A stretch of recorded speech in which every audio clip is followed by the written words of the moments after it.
कि त्रेता युग में जब भगवान लक्ष्मण जी ने जब उनको हेलो इधर से आ जाओ।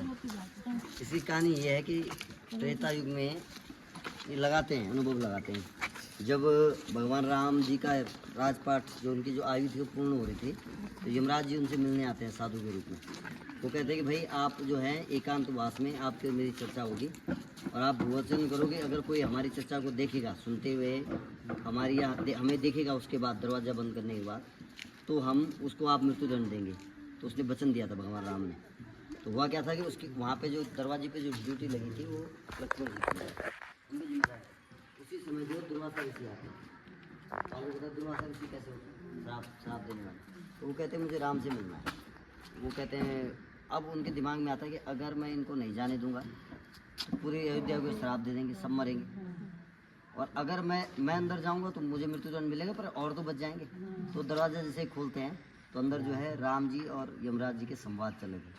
तो धर्मराज जी कह रहे थे उनको कि देखिए आपकी आयु पूरी हो गई है और अब आपको जो है, अब आप रहना चाहें आप रह सकते हैं, पर विधि के अनुसार आपकी आयु पूर्ण हो चुकी है। तो अगर आप प्रस्थान धाम के वापस लौटे तो बड़ी कृपा। उनसे याचना कर रहे थे वो।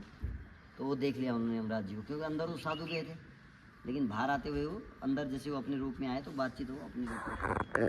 तो यमराज जी अंतर ध्यान हो गए। फिर सभा बैठी, दुर्वासा जी मिले राम जी को, फिर वो चले गए। सभा बैठी तो उसमें मंथन किया गया कि भाई लक्ष्मण जी को मृत्युदंड देना। तो जो हनुमान जी थे वो बड़े बोलते ना विद्यावान ज्ञानी के साथ कहते ना, भगवान जो है वो विद्या के भी बहुत बड़े ज्ञानी थे, ज्ञानी थे, संत थे ना बहुत बड़े हनुमान जी। तो उन्होंने बोला कि देखो देश निकाला करना किसी व्यक्ति का मृत्यु के समान वो सजा, तो इनको देश निकाला कर दो लक्ष्मण जी को। तो लक्ष्मण जी को जब वहाँ से वनवास भेजा गया, देश निकाला किया गया उनको, देश अपनी सीमा को बाहर किया गया, तब वो यहाँ आए थे। तो वो वहाँ से शर्त के रूप में आए थे। पहला पड़ाव उनका यहीं पे था। पहले दिन में लिख रहा है रात गुजारी यहाँ पे, दूसरी रात को नागटिब्बा गए।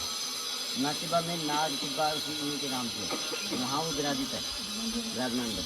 और जब वो वापस गए, जैसे भगवान राम जी जब वहाँ से अयोध्या से जब वो अंतर्ध्यान हुए, तो यहाँ से वो यमुना जी के सारे, इसके पीछे यमुना है ना, यमुना के सारे वैकुंठ के हुए।